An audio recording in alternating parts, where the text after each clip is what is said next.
Hello guys, my name is Milap Gupta and you are watching me on my YouTube channel English with Milap. दोस्तों, आज की इस video में हम बहुत अच्छा टॉपिक आप लोगों के लिए लेकर आए हैं। वीडियो को पूरा एंड तक देखिएगा और ये टॉपिक बहुत ही ज़्यादा इंटरेस्टिंग है। देखिए, टॉपिक है types of objects in the sentences. ये ऑब्जेक्ट क्या होते हैं, सबसे पहले हम इसके बारे में बात करते हैं। एक सेंटेंस के अंदर एक सब्जेक्ट होता है, एक हेल्पिंग वर्ब होती है, एक मेन वर्ब होती है और उसके बाद होता है हमारा ऑब्जेक्ट। अब यहाँ पर दिक्कत ये आती है कि ऑब्जेक्ट जो है वो कई तरह के होते हैं। जैसे यहाँ पर मेन ऑब्जेक्ट जिसकी हम बात करेंगे, एक होता है डायरेक्ट ऑब्जेक्ट। ऑब्जेक्ट दिख रहे हैं आप, एक होता है डायरेक्ट ऑब्जेक्ट और एक होता है हमारा इनडायरेक्ट ऑब्जेक्ट। तो डायरेक्ट ऑब्जेक्ट और इनडायरेक्ट ऑब्जेक्ट अगर एक ही सेंटेंस में दोनों आ जाएं तो आप कौन सा पहले और कौन सा बाद में लगाएंगे, इस वीडियो में मैं आपको यही बताने वाला हूं। बिल्कुल भी गलती मत कीजिएगा। इंग्लिश को ट्रांसलेट करते समय, जब हिंदी टू इंग्लिश ट्रांसलेट करते हैं आप, तब आपको किसी किसी सेंटेंस के अंदर दो दो ऑब्जेक्ट मिल जाते हैं। अब आप कंफ्यूज हो जाते हो कि सेंटेंस को ऐसे बनाऊं या वैसे बनाऊं।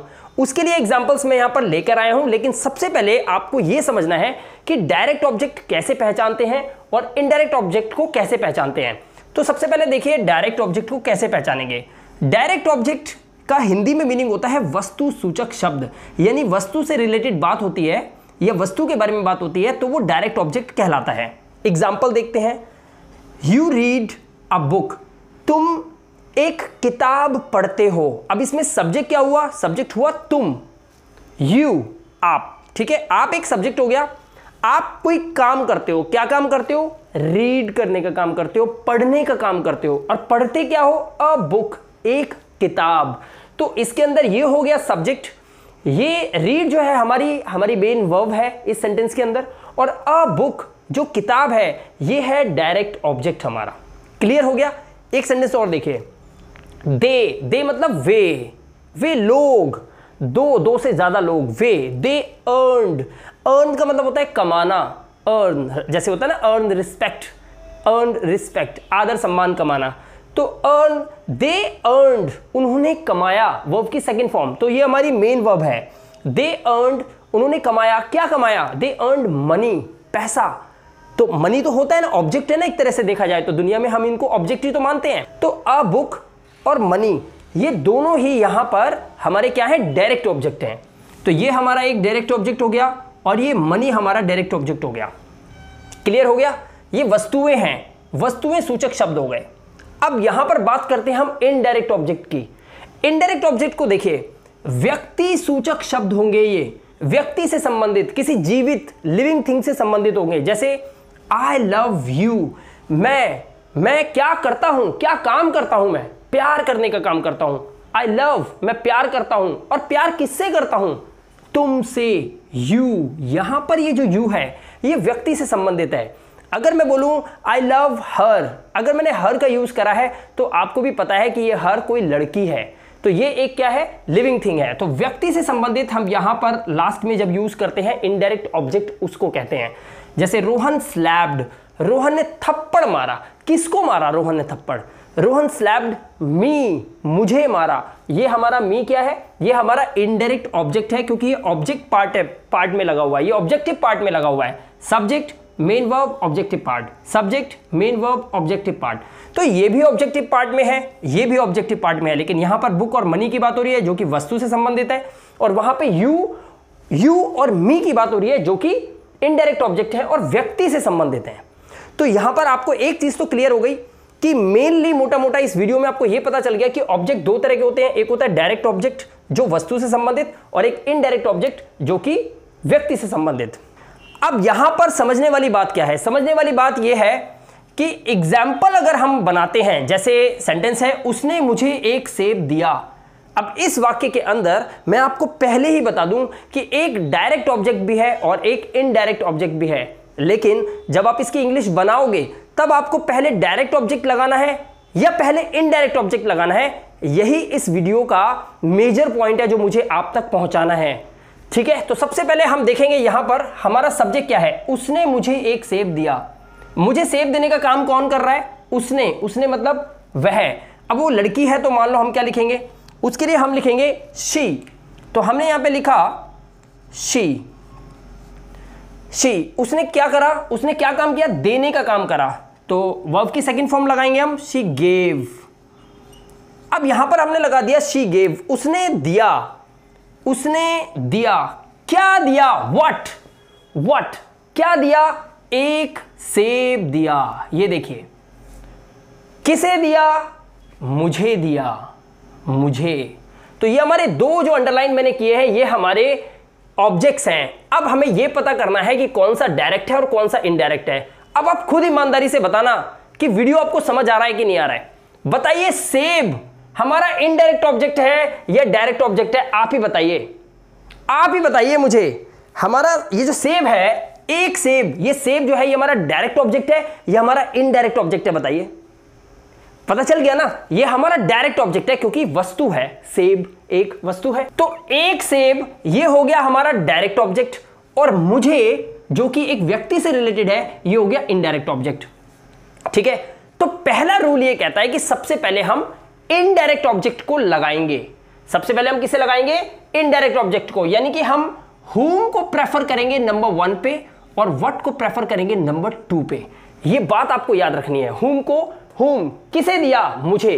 तो she gave me, उसने मुझे दिया, she gave me। तो हमने पहले किसको प्रेफर करा? इनडायरेक्ट ऑब्जेक्ट को। इसको पहले प्रेफर करोगे आप नंबर 1 और उसके बाद आप इसको प्रेफर करोगे नंबर 2। तो she gave me, व्यक्ति आ गया, व्यक्ति सूचक शब्द आ गया, she gave me, क्या दिया? एक सेब। अब लाओ अपने डायरेक्ट ऑब्जेक्ट को, she gave me an apple, she gave me an apple। Clear हो गया? कोई डाउट तो नहीं बचाना। ये देखिए, ये हो गया हमारा इनडायरेक्ट ऑब्जेक्ट और an apple हमारा हो गया डायरेक्ट ऑब्जेक्ट। अब हम देखते हैं दूसरे सेंटेंस को। अध्यापक ने हमें एक कहानी सुनाई।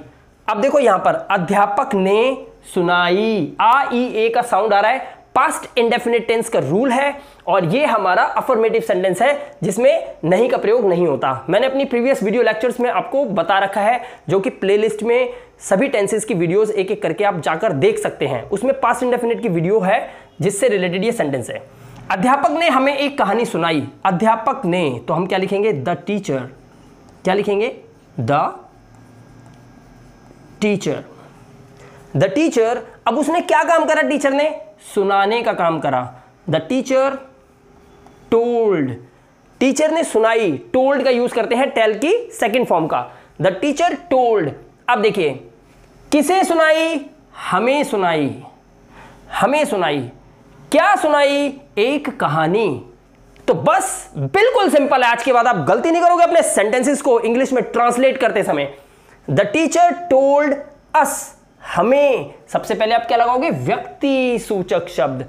The teacher told us, teacher ने हमें सुनाई। और क्या सुनाई? अब हम लगाएंगे अपना डायरेक्ट ऑब्जेक्ट, एक कहानी, अस आ स्टोरी। दोस्तों यहां तक तो ये वीडियो आपको बिल्कुल क्लियर समझ में आ गया होगा, राइट? अब आपको अगर ऐसा लग रहा है कि इनडायरेक्ट को ही हमेशा सबसे पहले लिखते हैं और डायरेक्ट को बाद में, तो ऐसा नहीं है। मैं आपको दो ऐसे वर्ड्स बता रहा हूं। यस, इंग्लिश में, इंग्लिश ग्रामर में मैं दो ऐसे प्रेपोजिशनल वर्ड्स बता रहा हूं जिनको लगाने से ये चेंज हो जाएंगे। अब देखिए कैसे। वो दो वर्ड कौन कौन से हैं? एक वर्ड है टू, राइट, और एक वर्ड है फॉर। इनको लगाने से आप क्या कर सकते हो?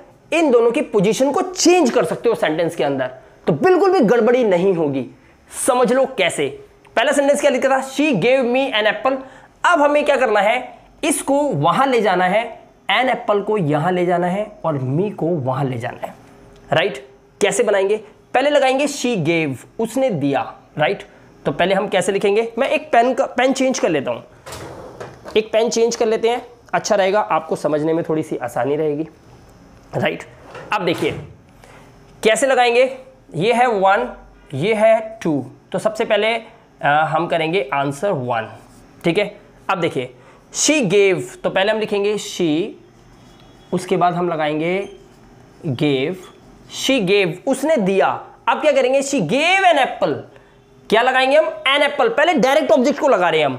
She gave an apple, she gave an apple, और उसके बाद अब आप क्या करोगे? टू लगा दोगे।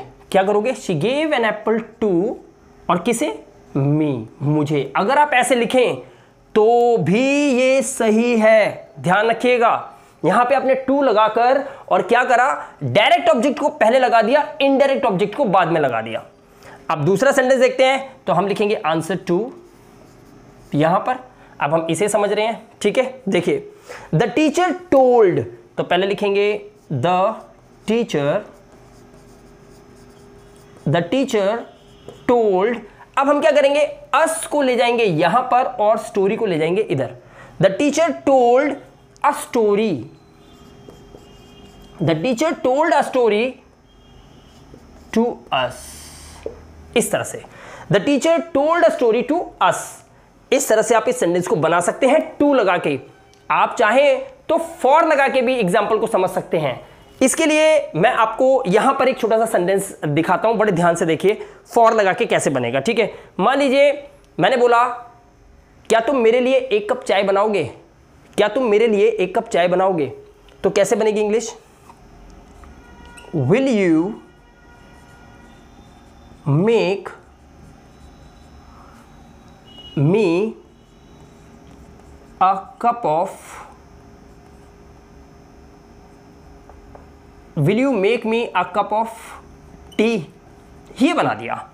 Will you make me a cup of T और क्वेश्चन मार्क लगाओगे क्योंकि ये इंटरैगेटिव सेंटेंस है। क्या तुम मेरे लिए एक कप चाय बनाओगे, will you make me a cup of T. अब यहां पर तुम बनाने का काम करोगे, किसके लिए, मेरे लिए, मेरे लिए। और अ कप ऑफ टी जो है ये हमारा क्या है, डायरेक्ट ऑब्जेक्ट है, और मी क्या है, हमारा इनडायरेक्ट ऑब्जेक्ट है। क्लियर हो गई बात। लेकिन अगर हम इस सेंटेंस के अंदर फॉर का यूज कर दें तो हम इन दोनों की पोजीशन को स्विच कर सकते हैं, चेंज कर सकते हैं। कैसे, देखिए इसको हम ऐसे बनाएंगे, पेन चेंज करते हैं, कलर चेंज करेंगे, अच्छा लगेगा आपको। तो ऐसे बनाएंगे इसको हम, will you make a cup of T, will you make a cup of T, और किसके लिए हम लगाएंगे, फॉर मी।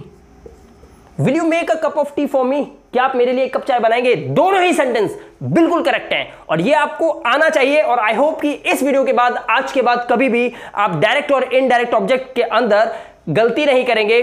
पूरे कॉन्फिडेंस के साथ अपने सेंटेंस है ना सामने वाले को फैक्ट कर देना कि देख बे ये है सेंटेंस, आंसर दे। और इस तरह से आप आज के बाद कभी भी डायरेक्ट और इनडायरेक्ट ऑब्जेक्ट में कंफ्यूज नहीं होंगे। दोनों ही तरीके से बोल सकते हैं, टू और फॉर का लगा के इनको चेंज भी कर सकते हैं।